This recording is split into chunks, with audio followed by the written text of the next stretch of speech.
Hello friends, welcome to రుచి వంటిల్లు. ఈరోజు మనం ఆలూ సమోసా చాలా టేస్టీగా ఎలా తయారు చేసుకోవాలో చూద్దాము. ఈ సమోసాని మనం ఇంట్లోనే చాలా సింపుల్గా ప్రిపేర్ చేసుకోవచ్చు. వీటి టేస్ట్ కూడా బయట కొనే వాటికంటే కూడా చాలా బాగుంటాయి. చేసుకోవటం కూడా చాలా ఈజీ. సో లేట్ చేయకుండా వీడియోలోకి వెళ్ళిపోదాం.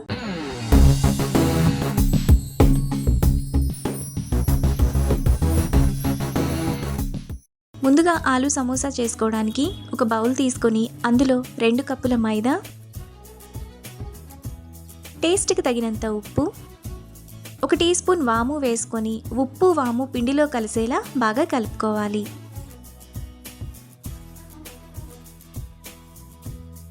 ఇలా కలుపుకున్న తర్వాత అందులో 2 టేబుల్ స్పూన్ల వేడి నూనె పోసుకొని కలుపుకోవాలి. ఇప్పుడు నూనె అంతా కూడా పిండిలో కలిసేలా బాగా కలుపుకోవాలి.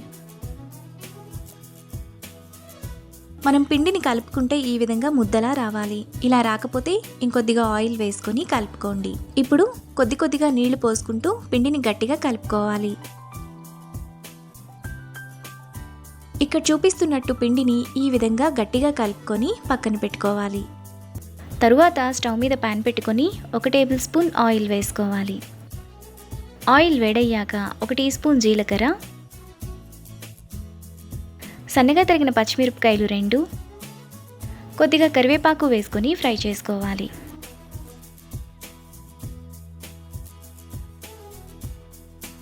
పచ్చిమిర్చి కరివేపాకు వేగిన తర్వాత అందులో 1/2 టీ స్పూన్ అల్లం వెల్లుల్లి పేస్ట్ వేసుకొని పచ్చివాసనంతా పోయేంత వరకు ఫ్రై చేసుకోవాలి. అల్లం వెల్లుల్లి పేస్ట్ వేగిన తర్వాత అందులో 1/2 టీ స్పూన్ పసుపు, 1 టీ స్పూన్ కారం, 1 టీ స్పూన్ ధనియాల పొడి, 1 టీ స్పూన్ గరం మసాలా వేసుకొని ఒకసారి కలుపుకోవాలి. ఇలా కలుపుకున్న తర్వాత 1/2 కిలో బంగాళదుంపలను ఉడికించి పైన పొట్టు తీసి ఈ విధంగా మ్యాష్ చేసుకొని వేసుకోవాలి.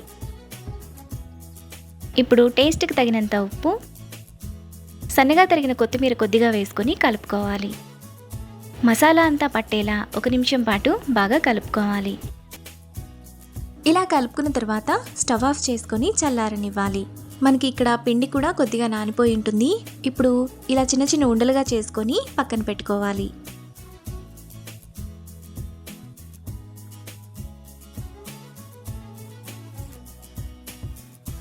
ఇప్పుడు కొద్దిగా పొడిపిండిని చల్లుకొని మందంగా ఉండే చపాతీలాగా చేసుకోవాలి. మీకు పెద్ద సమోసా కావాలి అనుకుంటే ఇంకొంచెం పెద్ద చపాతీని చేసుకోవాలి. చపాతీని ఇలా చేసుకున్న తర్వాత చాకుతో ఇలా కట్ చేసుకోవాలి. మనకి సమోసా షీట్ అనేది ఈ విధంగా ఇంత మందంగా ఉండాలి. మిగతా పిండిని కూడా ఇదే విధంగా సమోసా షీట్స్ చేసుకొని పక్కన పెట్టుకోవాలి. మనం సమోసాకు కావలసిన షీట్స్ అన్నీ ఈ విధంగా చేసుకున్న తర్వాత పక్కన పెట్టుకోవాలి. సమోసాను ఇక్కడ చూపిస్తున్నట్టు ఈ విధంగా చేసుకోవాలి. సమోసా షీట్కు చివర్లో ఈ విధంగా వాటర్ని అప్లై చేసుకోవాలి. ఇలా చేసుకొని ఇక్కడ చూపిస్తున్నట్టు ఈ విధంగా క్లోజ్ చేసుకొని ముందుగా మనం చేసుకున్న ఆలూ కర్రీని స్టఫ్ చేసుకోవాలి. మనకు సమోసాకు సరిపడినంత ఆలూ కర్రీని తీసుకోవాలి. కర్రీని పెట్టుకున్న తర్వాత అంచులను ఈ విధంగా క్లోజ్ చేసుకోవాలి. ఇదే విధంగా మిగతా సమోసాలన్నింటినీ చేసుకోవాలి.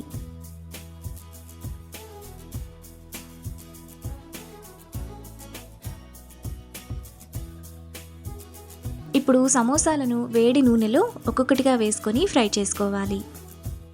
సమోసా ఫ్రై చేసుకోవడానికి ఆయిల్ మీడియం హీట్లో మాత్రమే ఉండాలి. ఇప్పుడు ఈ సమోసాను మధ్య మధ్యలో కలుపుతూ బ్రౌన్ కలర్ వచ్చేంత వరకు ఫ్రై చేసుకోవాలి.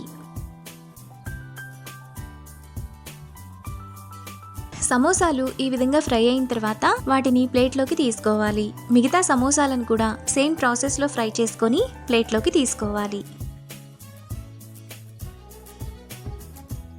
మనకు చాలా టేస్టీగా బయట కొనే పని లేకుండా ఇంట్లోనే ఈజీగా సమోసాని ప్రిపేర్ చేసుకోవచ్చు.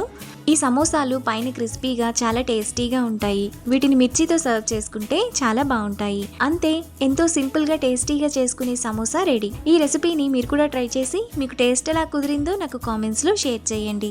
ఈ వీడియో కనుక మీకు నచ్చినట్లయితే లైక్ చేసి, షేర్ చేసి, సబ్స్క్రైబ్ చేయండి.